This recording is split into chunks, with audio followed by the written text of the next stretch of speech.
around since the 70s, instituted by Martinet in 1970. And it is quite beautiful in its simplicity. It is one line that says the next point is the proximal point of your current point. And that's it. That's the proximal point algorithm. So here's how it works. You have probably a non-smooth function, and you have some starting point. The idea is to get down to the minimizer iteratively. So what you do is add the quadratic penalty to it, take the envelope, right, and find the proximal point, which is the minimizer of the new function that you smoothed out. And so you get this new point in your sequence. And then you do it again. Add your quadratic penalty function to this new point, find the proximal point of that, and you get this sequence of points that marches down to the minimizer. That is the proximal point algorithm. So it's a very popular algorithm in non-smooth circles. But there are difficulties. It can be difficult to find the proximal point in the first place. If your function is not very nice, then proximal points can be difficult to find. And so the way we usually deal with that is, well, one of the ways is by bundling, using a bundle method instead of the pure proximal point algorithm. So you use what's called a proximal bundle. And that involves approximating your function, not using your original function, but using an approximation that is generally piecewise linear or somehow piecewise polynomial, so that finding proximal points is much easier.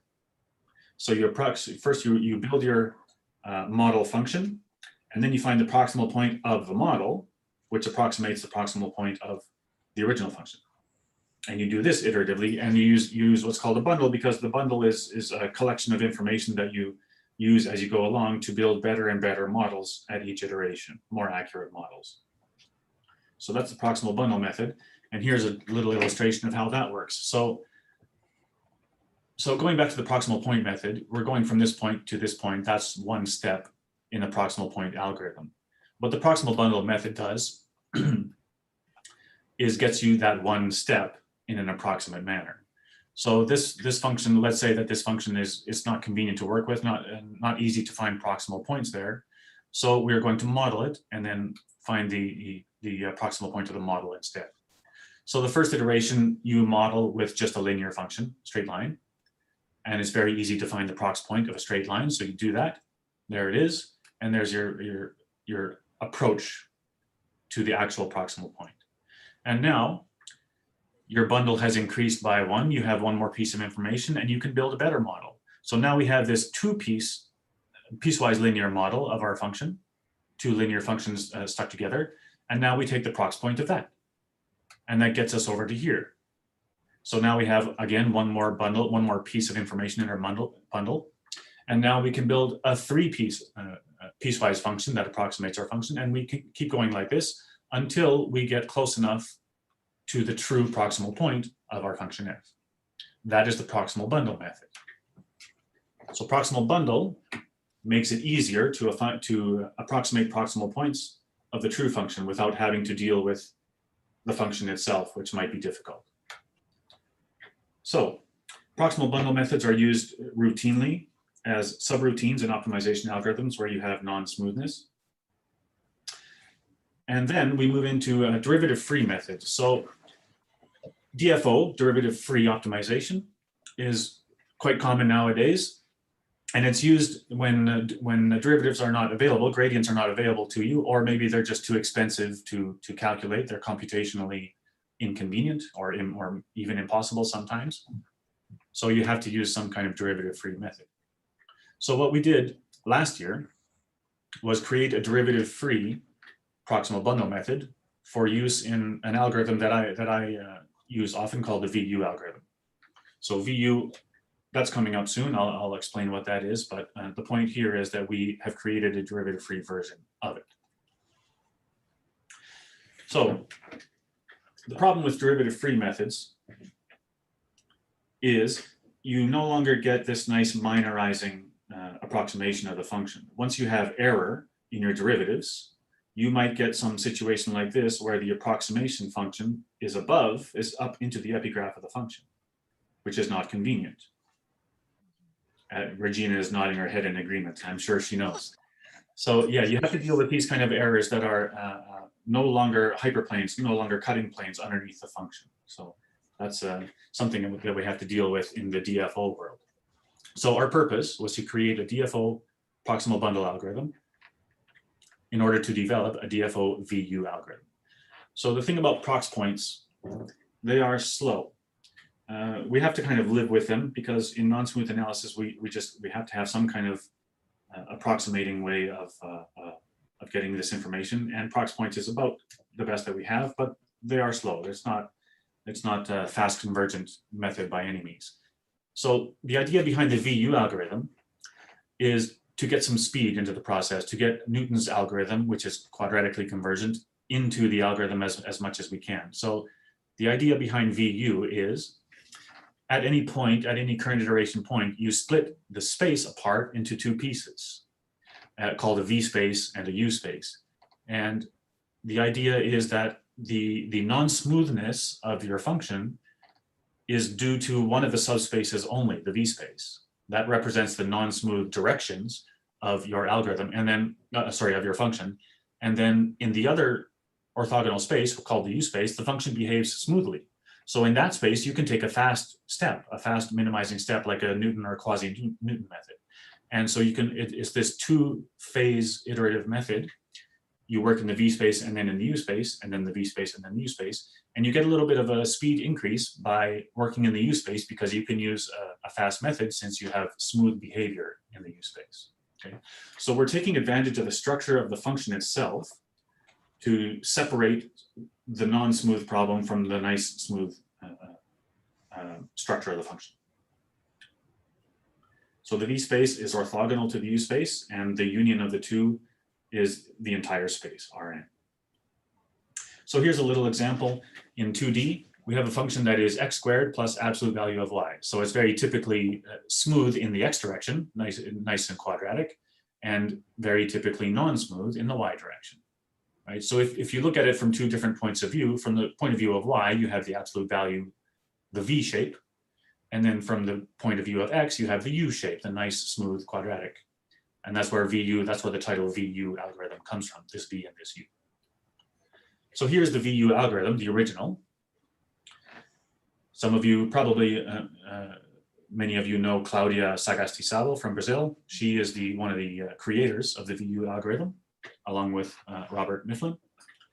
So you do some initialization and then you decompose at every point, you decompose the space into V space and U space. And then you take a V step. So you run the proximal point algorithm or proximal bundle method, whatever, in the non-smooth direction. Do a stop check. Maybe you're close enough to stop. And if not, then you do a U step. So in the orthogonal U space, the smooth space, you take a fast step, usually a quasi-Newton step. So you solve this typical Newton equation here for delta U, and you take a step in that direction. And then you repeat. So visually, here's a little bit more complex function that has a sort of a quadratic piece down here, and the minimum is down here at the vertex of the parabola.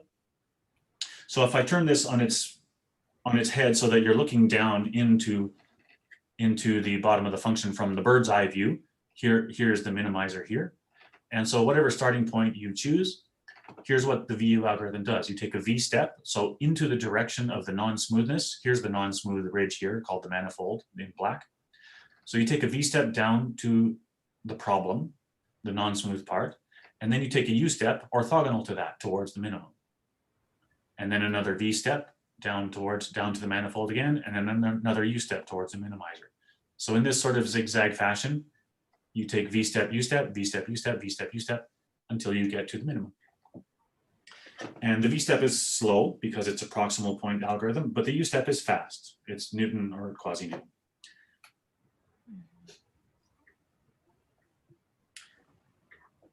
Okay, so our point is to try and make a derivative free, right?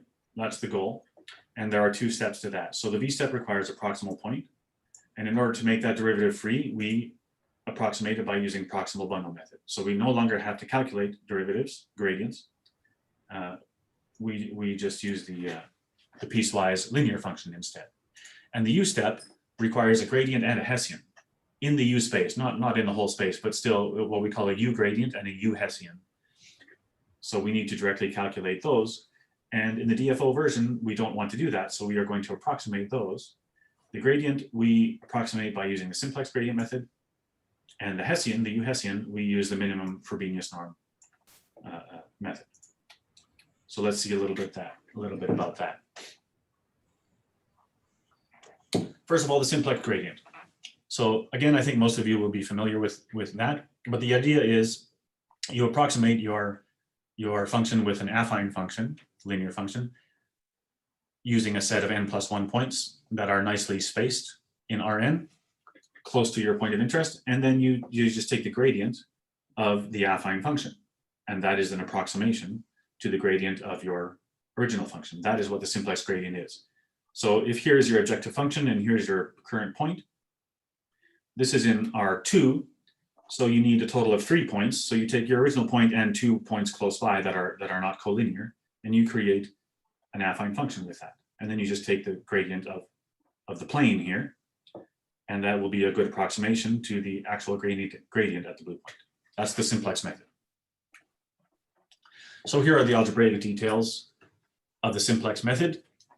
We won't spend too much time on it, but you need a set of n+1 points like this, where x0 is your point of interest, and they have to be properly spaced, meaning that you have to have affine independence of all of them.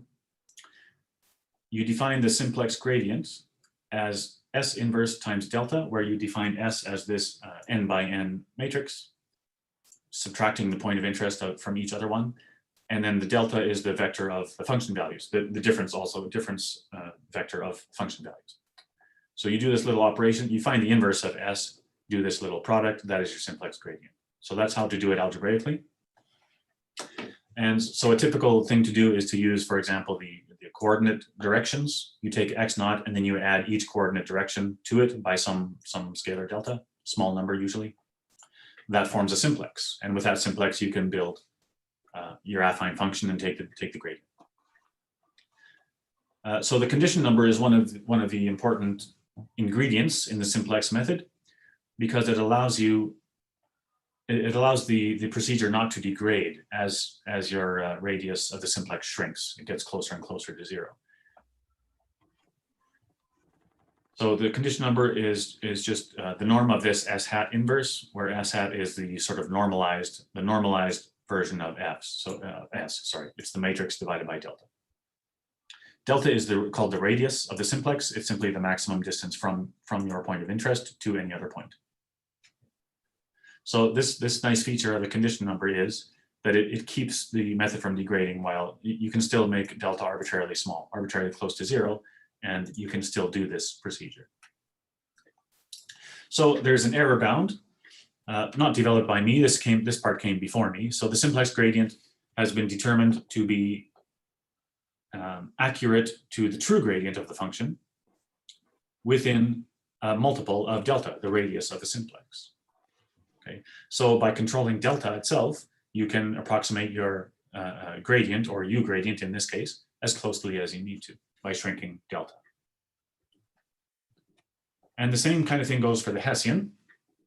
So to approximate a Hessian, in this case, we chose the minimum Frobenius norm problem. So here's the definition of the Frobenius norm of a matrix.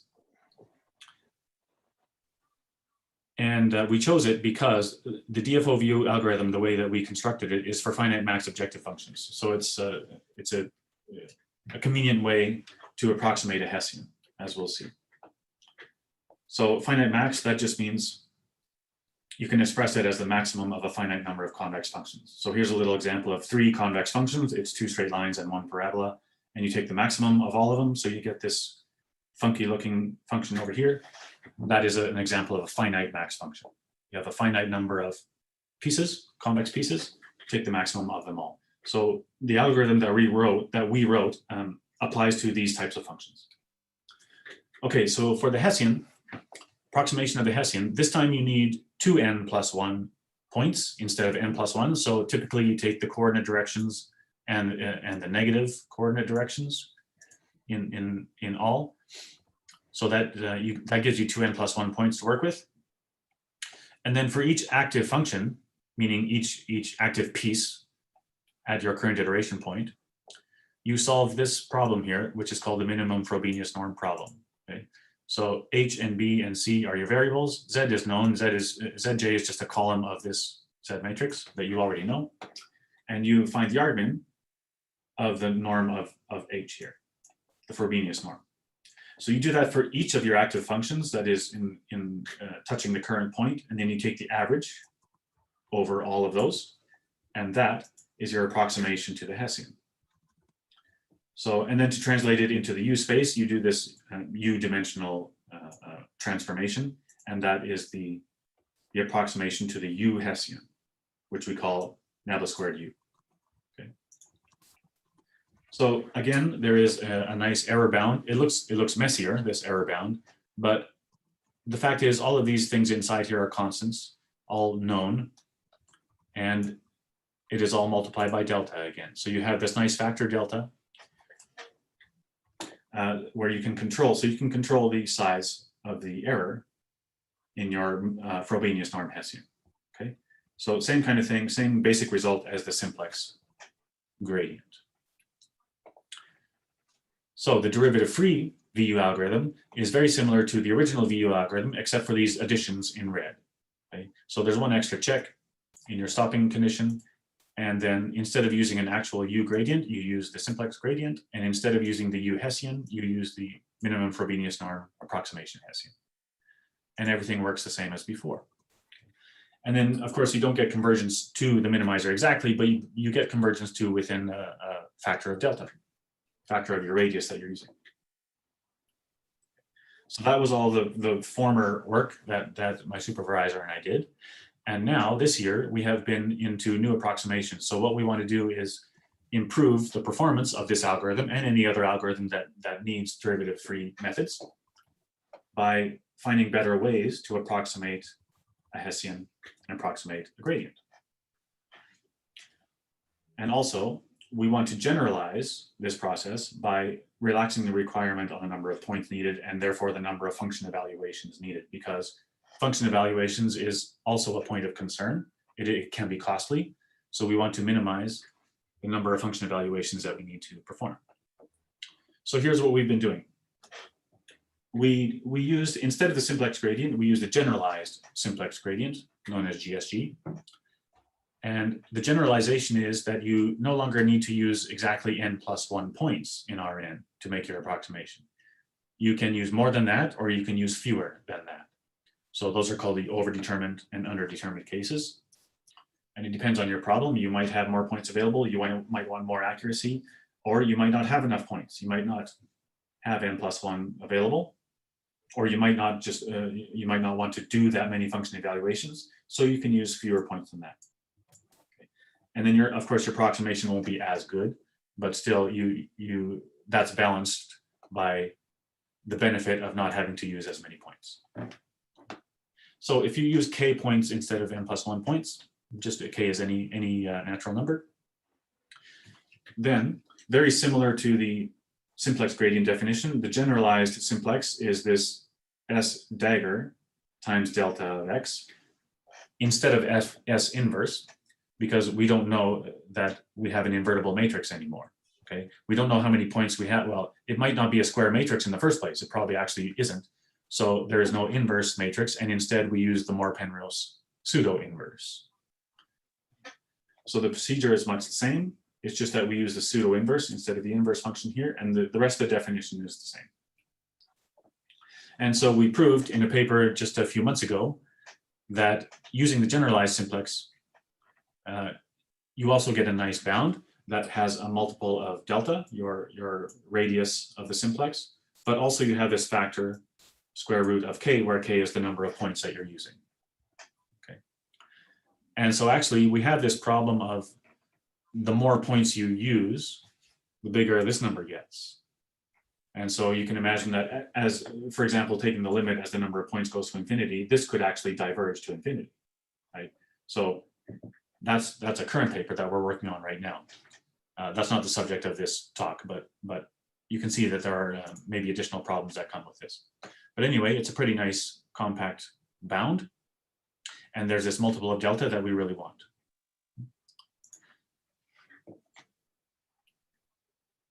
Then the next thing we considered was the centered simplex gradient. And this is the one that gives us an increase in the order of accuracy. It gives us another order of magnitude, actually.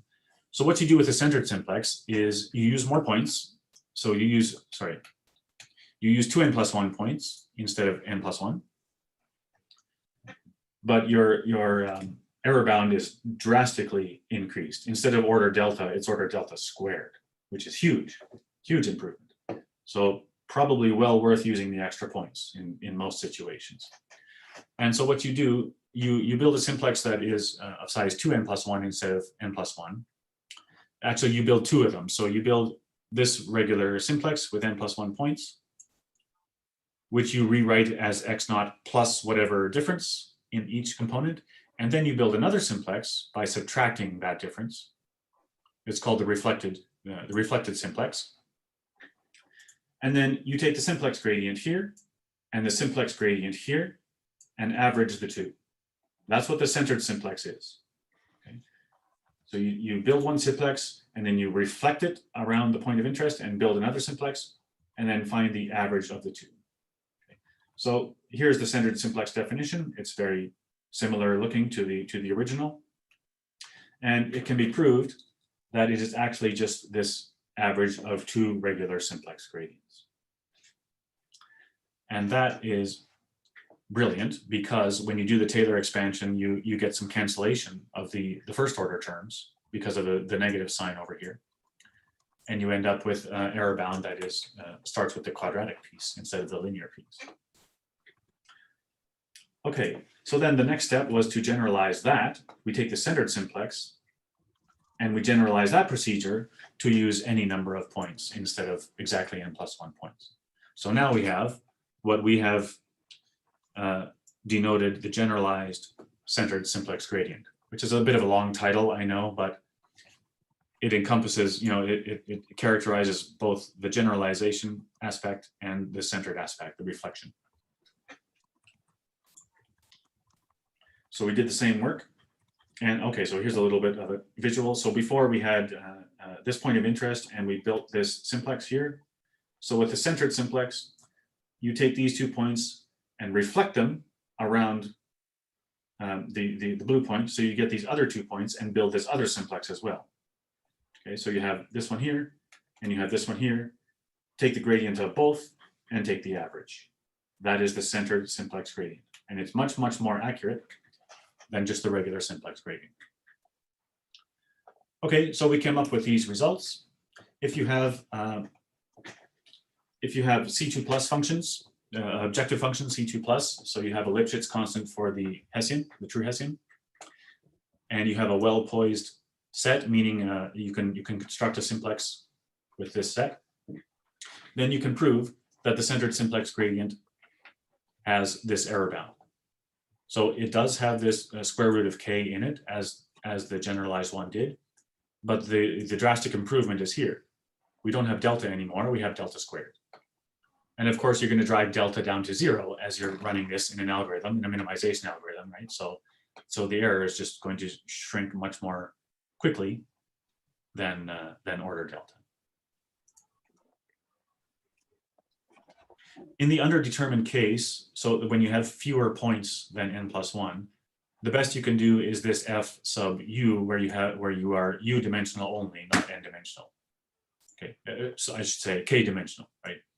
You can only be accurate in k dimensions if you have k points. Okay.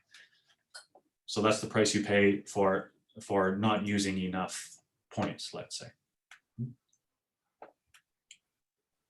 Okay, and then the other thing we did with this project is creating calculus rules. So if your function has some extra structure, like it is, for example, the product of 2 functions or the quotient of 2 functions or a power of a function, you can break it up. Okay, so here's just the general product rule for any 2 functions. And so we define the centered simplex gradient of the product of 2 functions to be the analog. Right? You can see it's the very same definition, basically. You take the one function at the point of interest times the centered simplex gradient of the other function, and then vice versa. Right? So we make this definition, and then we work out what the error bound is in that case. So you can work it out. Again, it looks a little more complex than before, but really the important points are the points in red. Okay, it's a factor of root k, and it's a factor of delta squared. So you get to keep this nice delta squared. The same goes for the quotient rule. That's this one here. And here is the power rule, f to the power p. And here is the composition, the Chayne rule. So they all have order delta squared. This delta is a little different, this delta star, because you have to consider that G goes from Rn to Rm, not to R. So there's another delta in there hidden. But anyway, they're all order delta squared. So all very nice results. Okay, and then finally, the most recent accomplishment is to do the same sort of thing for the Hessian. So we're not quite ready to make the DFO VU algorithm yet, because we still have the Hessian problem, second order problem, right? So we consider this new approximation method for the Hessian, which is called the nested set Hessian. So what you do, instead of taking a set of directions, the simplex, and creating a linear function, you need two different sets. And from there, you approximate the Hessian in much the same way. So here we go. You can generalize both of them to any number of points, any finite number. And they can be different numbers. They don't have to be both the same. Okay. So here's what you do. You have some function that you want to minimize. So you define one simplex S with m points in it, and another one T with k points in it. M and k could be the same, and they could both be equal to n itself, but they don't have to be. They could be different. And so you have this requirement that all of these, that x naught, your point of interest, and all of these additions are also in the domain of the function. And you do the same thing as you did with the simplex. So you take the delta vector, the vector of all the differences of function values, and you find the simplex gradient using one of the sets, the set T, and then you define the Hessian in this way. The very same way as we define the simplex gradient for a function, you take the other nested set, S, the more Penrose inverse of it, and you multiply it by the difference vector, or it's a matrix now, of nabla S, of this gradient, the simplex gradient. That creates an approximation to the Hessian. So here's the definition of delta nabla S, the difference matrix of the function values for the simplex approximation. So that, using T, multiplied by the pseudo inverse of S, is what we call the nested set Hessian. And it's an approximation to the true Hessian. So with a little bit of, so as I said, no, I didn't say this part. If you have n here and you have n here, you end up with n squared points. But we can actually do better than that. You can make some careful choices of your construction of S and T, and you can get it down to n+1 times n+2 over 2, function number of points, and therefore function evaluations. Okay. And what you get out is an error bound that is order delta. We didn't expect order delta squared in this case. We're not going to do as well with the Hessian as we do with the gradient, of course. But it is order delta error bound. So here's the error bound. The nested set Hessian, that's this one. The difference from the true Hessian at your point of interest has all of these constant factors in it, norms of the simplices, and here is the Lipschitz constant of the true Hessian.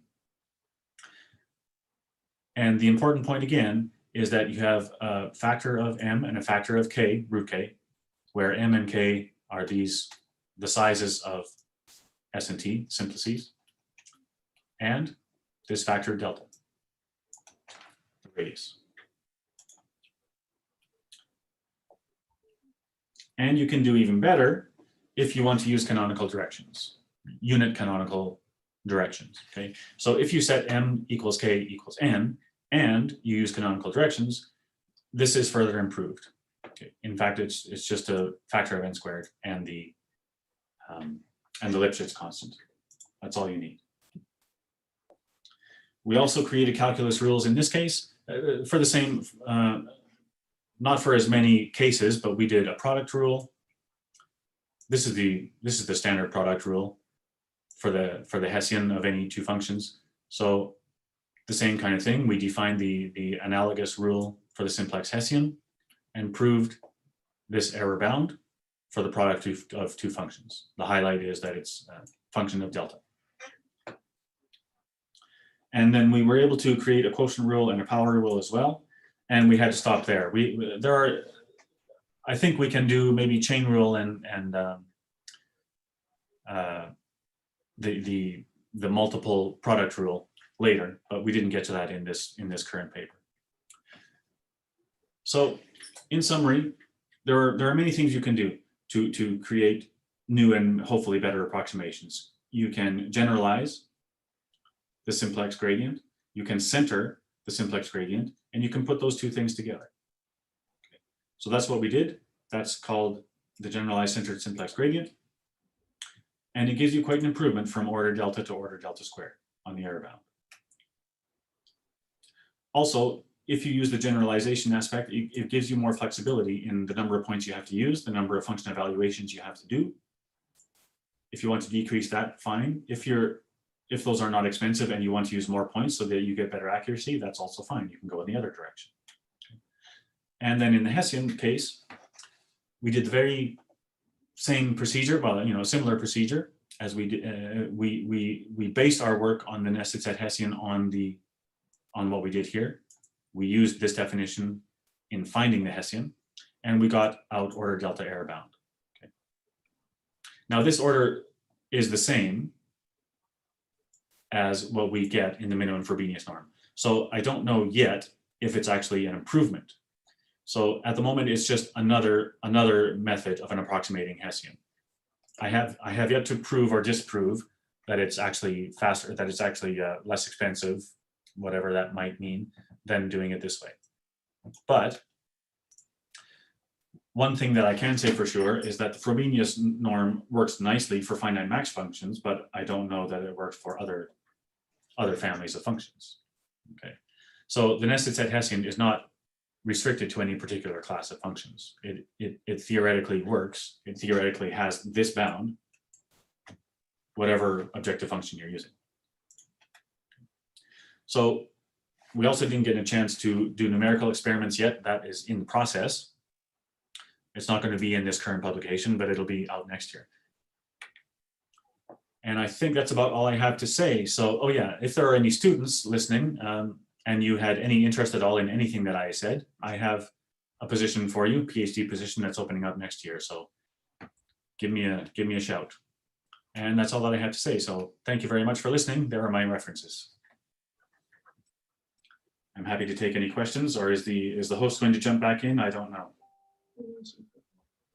Well, thank you very much for your beautiful presentation.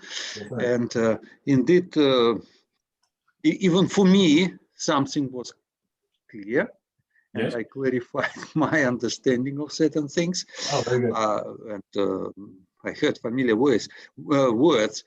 So, and very good in terms of time, despite the scary number of slides. Yes, I know. You did it very well. So we do have time for questions and for discussions. So please ask questions. Can I ask one? Go ahead. Yes, please. Has Gary?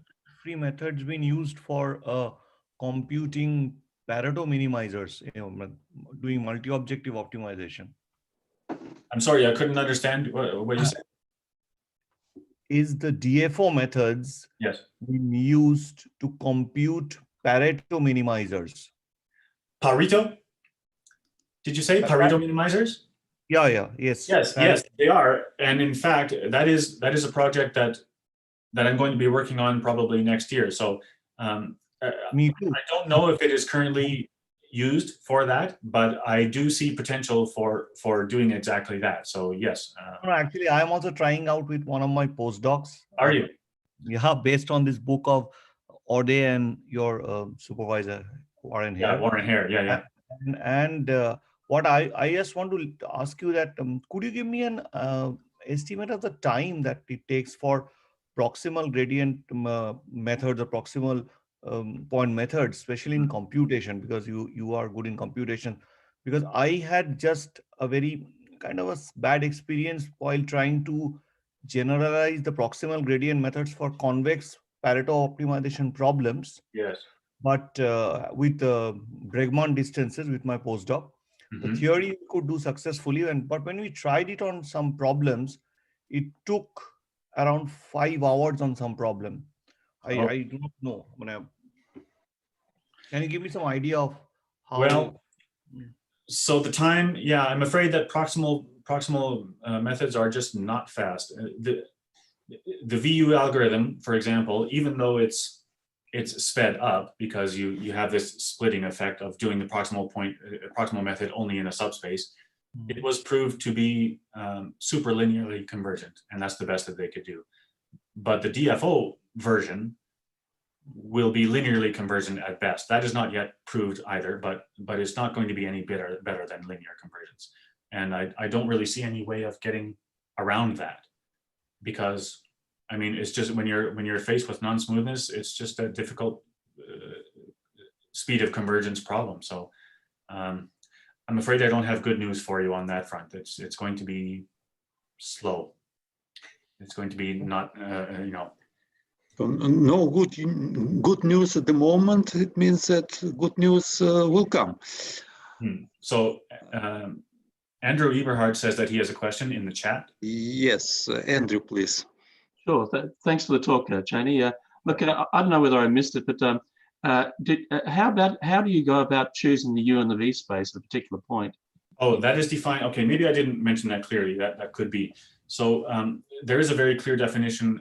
There is a unique U and V space for every point, depending on your function. So what you do is you take this subdifferential and just take one subgradient from it and subtract that from the whole subdifferential. That gives you a basis for your V space. Okay. So some details behind there, okay? But the V space Cool. is determined by the subdifferential. You just take one subgradient, any arbitrary subgradient, subtract the whole subdifferential from it. That will allow you to define the V space. And then the U space is the orthogonal, the complement of that. Okay, so you need a kind of an estimate of the actual subdifferential to get the U and the V space. That's right. Yes. A certain amount of computation there. Yes. But for finite max functions, that's rather easy. Yeah. Okay. My second question, I suppose, is that given that there may be some what's the word, error in the estimation of the U space, and that these approximations you're talking about really require you to be selecting points within that space to kind of have those error estimates to be true. I'm conjecturing anyhow. That's true, yeah. Is there? Do you know of what of whether those estimates are particularly affected by errors in the U space? I don't know that. No. So yeah, that's all of that is still work in progress, because so what we did there was get the DFO VU algorithm functioning and then do a bit of numerical experimentation, but we didn't do any convergence analysis yet. So that's kind of the point of this slide here. It's entitled Convergence Speed of Optimization Algorithms. So I need help on that. Frankly, I don't have the time or the energy to do all that stuff. So well, I suppose your numerical work that are coming up should give you some sort of hint at that, though. That's the hope. Yes, Yeah, that'll at least give us a direction in which to go to try and prove whatever convergence we can get. Yes, but yeah, that's all forthcoming still. Yeah. Okay. Yeah. Thanks a lot, Chayne. That's great. Okay. Cheers. So there are comments and questions in the chat. Can you see them? So there is a comment from Lyndon Roberts. Let's see. A question from Jordan Ruffa. Oh, that one's not a question, hey? It's just a comment? It's a comment, yeah, yes. okay. But he also has a question. Okay. but Bjorn was first, or I don't know. You're in charge there, so you. I can ask my question myself. Yeah, you don't have to read it. So you were the VU algorithm, which I know nothing about really, but it looks very interesting, and it reminds me a lot of alternating projections.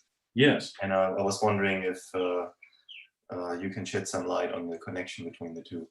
I don't know if there's a relationship or not. So yeah, Heinz Bauschke from my alma mater is quite up to speed on alternating projection method. And so yeah, that is also a two-piece iterative method where you jump from one set, you project onto one set and then project from there orthogonally onto another set, and in a zigzag manner you get to where you're going as well. So they are cousins, I would say. I don't know if there's an actual concrete relationship between the two, because I rather think not, because in alternating projection method, you have two sets that just don't change, and you alternate between them. You project onto one and then onto the other, and then onto one and then onto the other until you converge. But here, in the VU method, you're changing, the V space and the U space change every time you have a new point. So those two spaces are different for every single iteration point. So once you gain a new point, you create a new V space and a new U space. So, and yes, you do get this kind of projection onto one and then onto the other, but the spaces are different. Do you see what I mean? Yeah. Okay. So maybe no direct connection, but they can both be particular cases of something more general. That could be the case, yes. If maybe there's a more general definition that would encompass both of those procedures, yes. Okay. Proximal point algorithm at some level. Mm-hmm. Yeah. So questions keep coming. Thank you. Lyndon, maybe Lyndon is next. Yeah, hi. Thanks. It was a good talk. Thank you. Enjoyed it. I wanted to check, because I've done a lot with these gradient and Hessian approximations.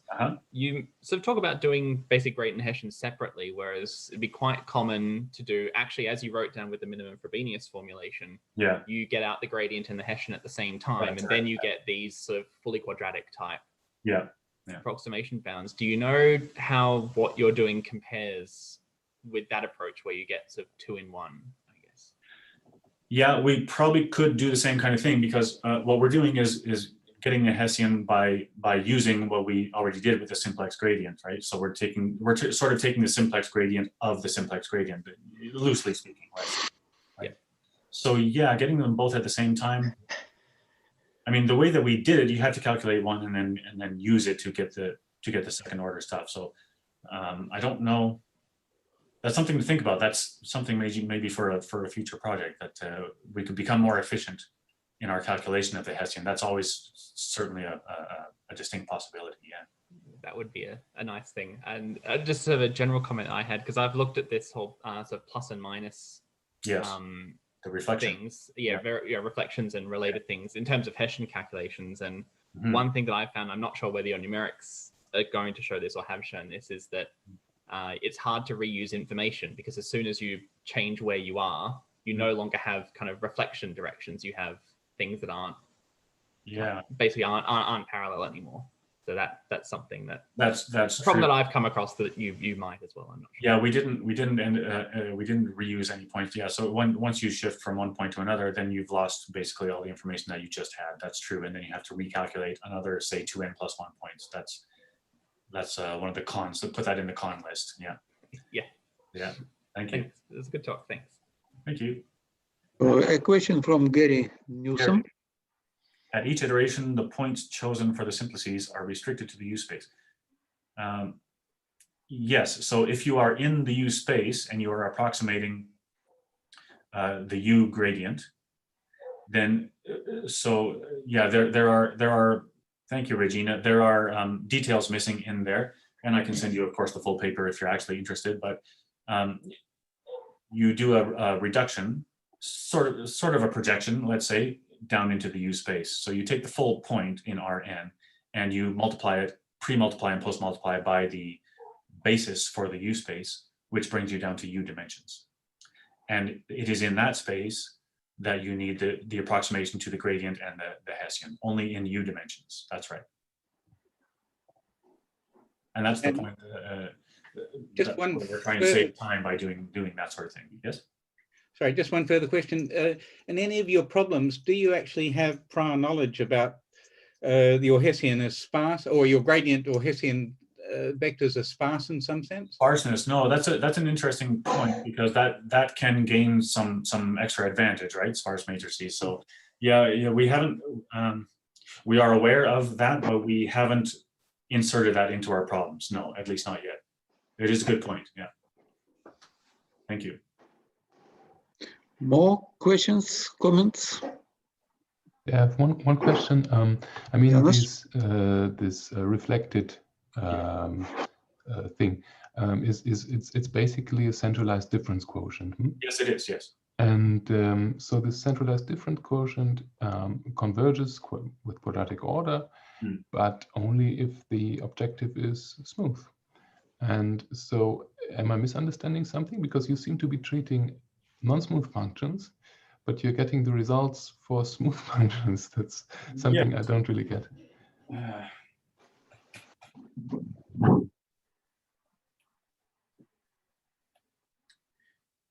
Well, I don't know if I should say quadratic convergence. What I'm saying is that it is quadratic in the radius of the simplex that you're using. I'm not saying it quadratically converges to the true gradient. Okay, so yeah, I'm saying that it's a function, instead of being a function of delta, which is the radius of the simplex that you choose, it is a function of delta squared. Yeah, but so your function now is non-smooth? We didn't specify smooth or non-smooth. Janos, I think that gets back to my question as to, I think he's only working in the U space, so he's only working with the smooth, he's only approximating in the smooth, I'm approximating the component of the function, right? That's right, yeah. Okay, then everything's fine. Then there's no problem there. I was just surprised because that's yeah, because then that's basically just centralized central difference quotient. Yeah, sorry. So yeah.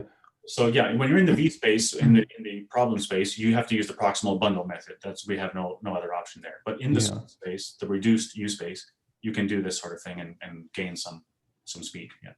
Okay, I understand. Thank you. More questions, comments, please?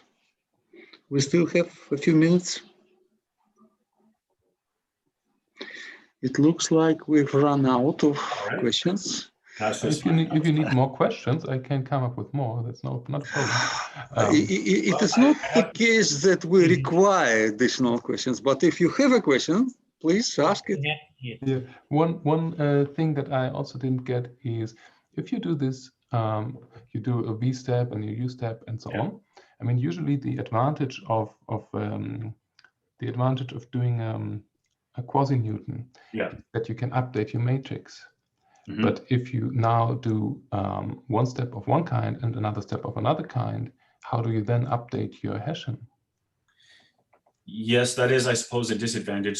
So the only advantage that we're saying that we have in the VU case is that you don't have to do the proximal point method in the entire space. You can do it in a reduced space, the V space, that only represents the problem direction, the non-smooth directions. So I just wonder, how does the update then technically work in the quasi-Newton? Because you need the gradients at the points, and it's not exactly an update, it's because you recalculate. It's a new Hessian. Every time you have a new point, you have a new U space and a new V space. Ah, okay, but then you lose the old information. Okay, so that's a proper Newton step. It's not the okay. Yes, it's a proper Newton step. Yes. Yeah. Okay, then I understand that too. Okay. Do you have more questions? Don't think so. Okay. Okay, thank you. Okay, thank you very much. So no one else. Regina. Oh, is it thanks or a question? Just hello. I was just saying goodbye, but maybe since I'm already speaking, I just wanted to ask Chayne if you know anything about the continuity of this operator. So at every point you have defined your approximation of the Hessian. Can you say anything about the continuity? So if your point changes a little bit, can you estimate how much your Hessian will change? I think that is doable. We haven't considered that yet, So as I say, this is all very brand new and it's not even quite published yet. But yeah, that is another direction for future research, continuity and sensitivity questions like that. If you make a little change, what happens to the airbound and so on. So yeah, I mean, I'm afraid I'm going to have to duck out of that one also and say that's for future consideration as well. Yeah. Okay, thank you. Thank you. So thank you, Chayne, for your very nice presentation. You see very positive comments from everywhere. Yes. Applause. So you just proved your eligibility for the Australian permanent residency. Congratulations again on obtaining this thing. And your announcement of the PhD scholarship, I guess it can be published in Macau News. It is already published, yes. It's already published. Andrew, yes. So, okay, if no more comments, questions, then thank you, everybody. And please come next week for another presentation. No, come every week. Yeah. Okay. Thank you. Okay. Goodbye, everybody. It was a nice talk, Chayne. Thank you. Bye-bye, everybody. Thank you. Bye-bye. Stop recording.